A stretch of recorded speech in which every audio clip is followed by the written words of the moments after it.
Hello అందరికీ. అందరూ ఎలా ఉన్నారు? మేము వేములవాడ వెళ్తున్నామని చెప్పాను కదా!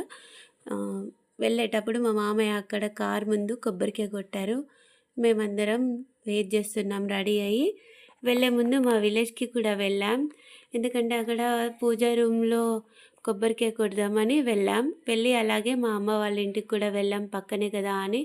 ఫ్రూట్స్, వెజిటబుల్స్ ఉన్నాయంటే వెళ్ళాం. మళ్ళీ హైదరాబాద్ వచ్చేటప్పుడు వెళ్ళడం కుదరదు కదా అని డైరెక్ట్ హైదరాబాద్ రావచ్చు కదా అని మా ఇంటికెళ్ళాం. ఇది మా విలేజ్‌లో పూజారం.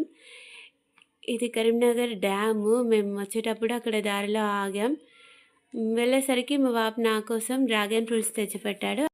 డ్యామ్ దగ్గర ఆగి డ్రాగన్ ఫ్రూట్స్ అయితే అందరం కలిసి తిని కాసేపు ఎంజాయ్ చేసి మళ్ళీ వేములవాడకైతే స్టార్ట్ అయిపోయాం.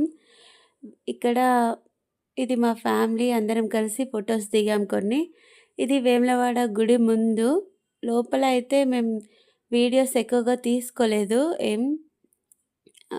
ఇది దర్శనం అయిపోయాక తీసుకున్నాం. ఇది కొండగట్టులో మా క్రాంతి కుక్కలకి ఫుడ్ పెట్టాడు. ఇంటికొచ్చాక మా వాళ్ళు ఏం పెట్టారా అని తీసి చూస్తున్నాను నేను ఇక్కడ.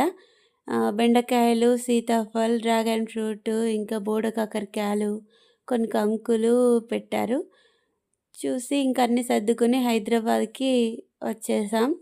వచ్చే ముందు దారిలో అక్కడ టీ తాగుదామని ఆగాం. ఇక్కడ మళ్ళీ హైదరాబాద్ వచ్చాక డిన్నర్ చేసాం. ఇంటికొచ్చేసరికి లేట్ అయింది కదా! వంట ఇబ్బంది అవుతుందని రెస్టారెంట్‌కెళ్ళి బిర్యానీ తిని మళ్ళీ ట్యాంక్ బండ్‌కెళ్ళి అక్కడ కాసేపు ఉన్నాం. ఇది సచివాలయం. ఇక్కడ చూసుకొని మళ్ళీ ట్యాంక్ బండ్ దగ్గరికెళ్ళి అక్కడ చూసుకొని ఇంటికెళ్ళిపోయాం 1 వరకలా. ఇంటికొచ్చేసరికి మా చెట్టుకి రోజ్ పూలైతే ఉన్నాయి. ఒకటి తెంపుకొని మార్నింగ్ పెట్టుకున్నాను. మళ్ళీ ఎటో వెళ్తున్నాను అనుకుంటున్నారా ఇక్కడ? ఎక్కడికెళ్తున్నానో నెక్స్ట్ వీడియోలో చెప్తాను. సండే మార్నింగ్ 9కి కలుద్దాం మళ్ళీ. బాయ్.